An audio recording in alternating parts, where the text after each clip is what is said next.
small again. So the first white one is oddly similar to the brown one, which is kind of weird because they came from completely different houses. But you'll probably see more of what I mean when the fan is going. Just a few things. You can see on the tag the serial is a letter instead of the numbers. I don't know why they alternated between these in the earlier days, but I think L is also 1980, so it's kind of the same thing. All of the rubber grommets completely disintegrated. When I first installed the blades, it was making like crazy loud humming noises, so I just took off all of them. This one there's a little bit of paint missing here and there, but it's pretty good. The blades were definitely the best looking out of the whole fan, as well as the canopy. And this one I have not done a full internal clean yet or anything. Therefore, there will be a bit of rumbling when the fan's going. See that sticker? But I did put a bit of new oil in it, so. This one also has a replaced pull chain, not done by me. So there's two offs, and it still goes low, high, off, off.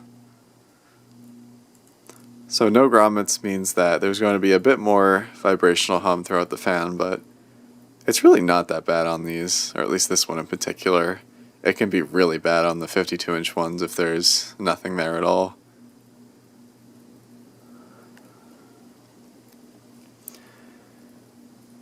I don't know if this is my imagination, but this one feels like it runs faster than the other one.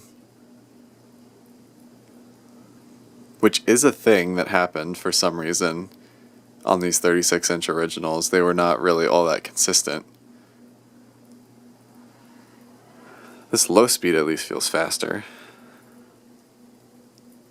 It's not going to be too much of a difference between low and high.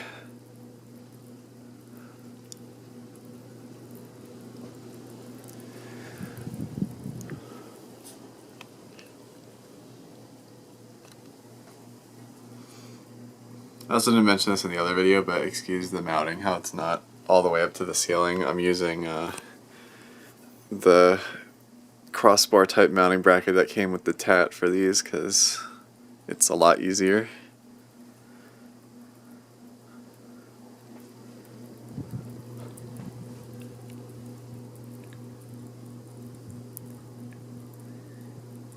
So there's this like crackling noise that's going on inside the oil cup.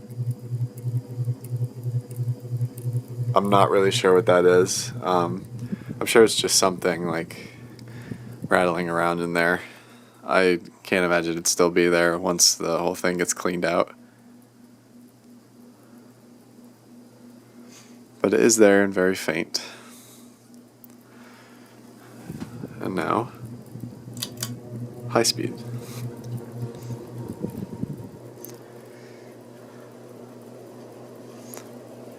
So it is going like pretty decently fast.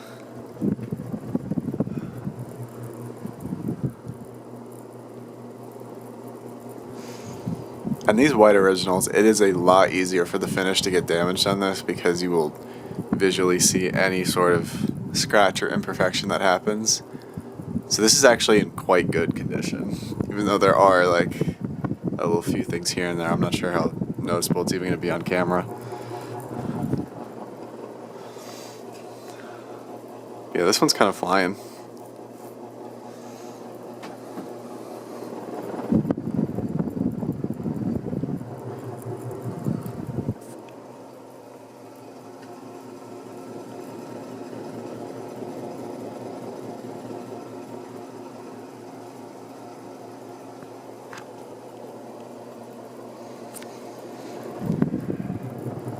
And spin down, which is probably going to be longer than the brown one.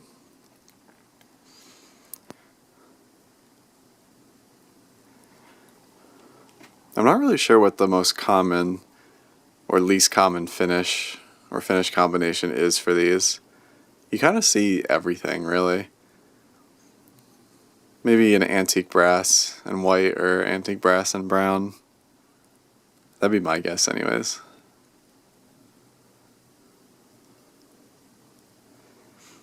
Yeah, I thought that these two white ones came with blade screws, but it turns out that the screws were for the antiques, not for these smaller ones. So that's cool that now I have proper screws for the antiques. But I just got a pack of 50 of these screws because it was really cheap as it was, and I'll probably need it for fans in the future, so that's no big deal. But fan number 2 is now down, so off to the white with the light. Thanks for watching.